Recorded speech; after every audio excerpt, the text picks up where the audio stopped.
Today I'm going to be testing out some gimmicky sax gadgets for you. Just about all of these were sent to me by the people who make them. No one is sponsoring this video, so I'm going to be brutally honest. Some of these things are really cool, others less so in my opinion.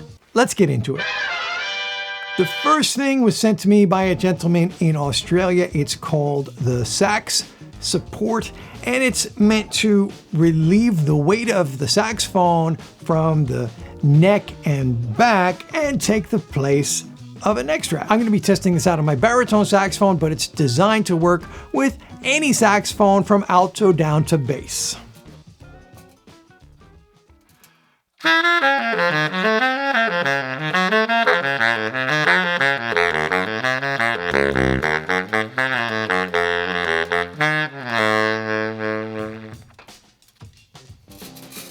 There's this Velcro strip that adheres to the bell, and then you attach this peg which holds it up. Now I know what you're thinking. There's no way that Velcro is going to hold up my baritone saxophone. Well, let's find out, shall we? I didn't think it would hold, but it did. Now, the maker of this assured me that I could remove this Velcro adhesive strip without damaging the lacquer on my saxophone. This is my beloved Yanagisawa 901 baritone saxophone, and I do not want to mess up the lacquer. But there's only one way to find out for sure, right? Ready? I'm not ready. After testing the Sax Support out quite a bit, I have determined that it does indeed do what it says it's supposed to do. I haven't had any issues with the peg slipping at all. However, I am still a bit hesitant with it. I find that this is a good solution for practicing, since I can now play the bari sax for long sessions and not have to worry about my back or neck getting sore. It's also good for recording, since the horn doesn't move at all from its set position. The downside to this is that it does restrict your movement quite a bit, so for most live performance situations, this is probably not going to be a great solution. If you can play with a neck strap or a harness, you'll probably want to stick with that on gigs. My preferred harness for baritone sax is still the sax holder. By no means ideal, but it gets you through the gig. When the Sax Support is attached, you can no longer put your bari sax on a stand, which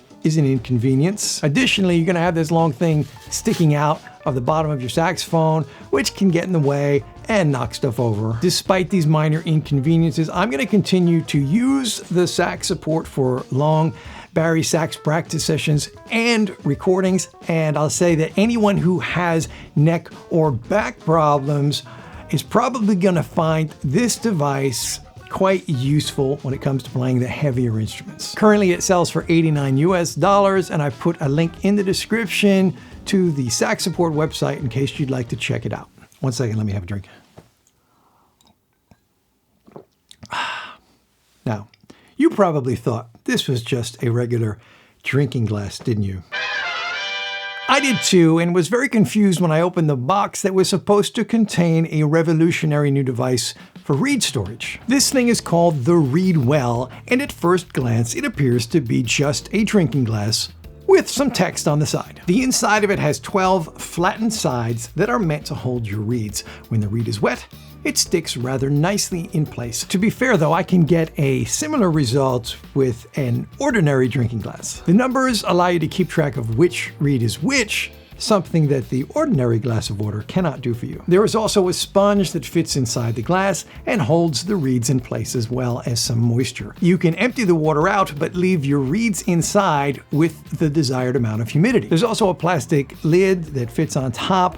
I have misplaced mine, unfortunately. It's meant to keep your reeds inside in place, but it's not meant to be watertight. Now, this is a gimmicky sax gadget for the OCD reed people out there. Now, I let this one sit on the shelf for quite a while before even trying it out, mainly because I thought it was just a normal drinking glass, and also because I don't get too crazy about reeds. I usually just put them in my mouth to wet them and then start playing. If I really want a wet reed, I'll just put it in a normal glass of water. My personal assessment of this device is that if you are a little bit OCD with your reeds and you like to put them in water and soak them for days and do all sorts of crazy experiments, you're probably gonna dig this Readwell and want to get one. If you're more like me and can't really be bothered with all of that, you probably won't get too much use out of this.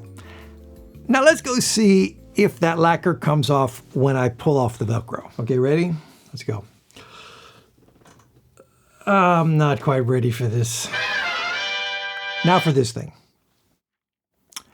She's got a great embouchure, I'll give her that. The silencer, which is made by the same company who makes the sax holder, which I showed you earlier. This is a device that's meant to allow you to practice with just your mouthpiece silently.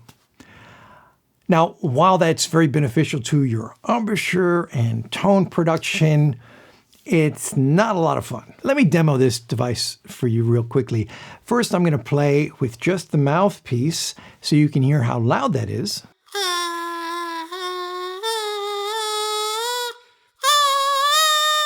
Now let me attach the silencer so you can witness the magical silencing properties of this incredible device.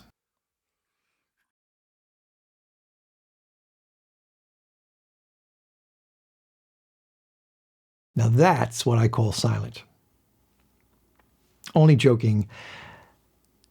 It's not silent, depending on your definition of the word silent. Let's hear what it actually sounds like.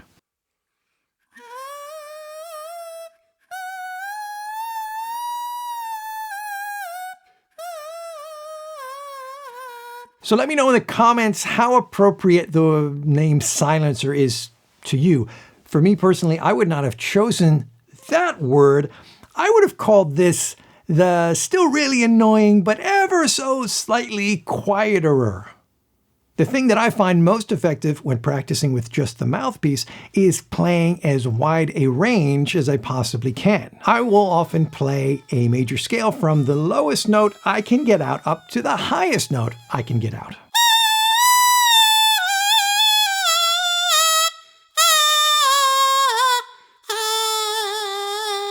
Unfortunately, with the silencer, you lose pretty much all of the low notes. The higher end still works, though.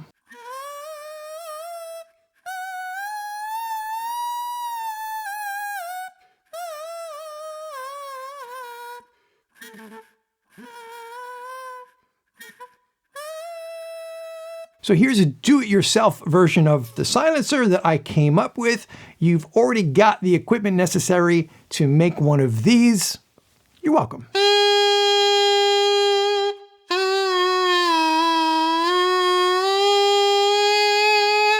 If I had to choose between practicing with just the silencer or my brand new invention, I would have to go with this version.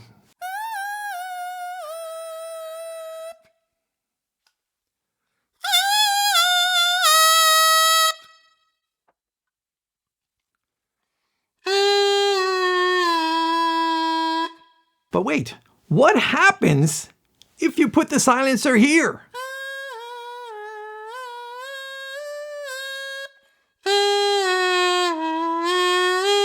There you go. Instant improvement to your product. Again, you are welcome. I suggest, in addition to putting all the attachments to fit the silencer into various mouthpiece sizes, they also include attachments to fit the silencer into all the various neck tenon sizes. This way everyone can choose which annoying sound they would like to practice. I find that with the neck, it becomes several degrees less annoying to the player and anyone unfortunate enough to be listening. Now, let's finally see what happens when I pull that Velcro off.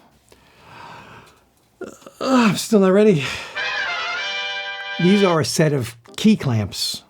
I don't even remember where I got these, but I bought them somewhere a long time ago. In the past, I have used key clamps on various saxophones for long periods of time, and my assessment of them is a thumb down. The idea is that it's going to help keep your pads well seated so you don't develop leaks. Unfortunately, the act of having the keys clamped down can actually have the opposite effect and create leaks, since most of these pads are set up to be open most of the time, and when they are closed, it's just momentarily. Now you can have success with these if you put them on for a short time and then go get your saxophone adjusted to accommodate for the new, deeper seat you're going to have on all these pads. If you decide to do that though, you're stuck with them, because if you then remove the key clamps from your saxophone in a short time, your pad seats will become less deep and you're going to need further adjustments to avoid leaks. If your pads are installed well in the first place and you get regular maintenance from a qualified repair technician, you should manage to stay pretty leak-free without using any key clamps. All right, let's do it. I'm scared. Now let me show you the newest gadget that I've just received recently and was the inspiration for finally making this video that I have meant to make for quite a long time. I am in love with this thing. It's called the Anaki sax stand, and 2 is just not enough for me. I'm gonna get some more because aside from being incredibly cool looking, it's a huge space saver. The chance of these horns getting knocked over has been greatly reduced, and I've got more floor space since I don't need these sax stands anymore. These are handmade and designed by a young man in Spain who also happens to be a great classical saxophone player. There are 2 versions. This one accommodates alto, tenor, and curved soprano saxophones, and this one with the ball is specifically for alto sax only. It took me about 60 seconds to install these on my wall, and all the necessary hardware is included. You just drill your hole, put the anchor in, and then screw in this standard picture frame hook. That's it. I will admit that I was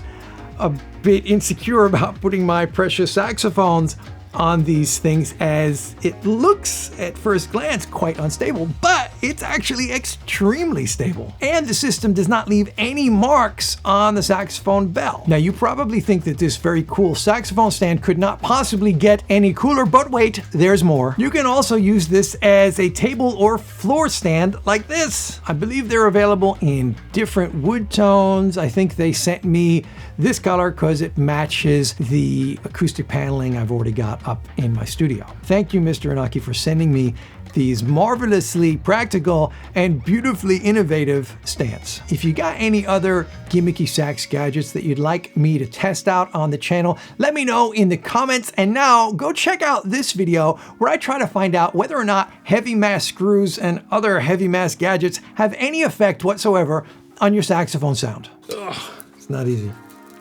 Ugh. It's fine.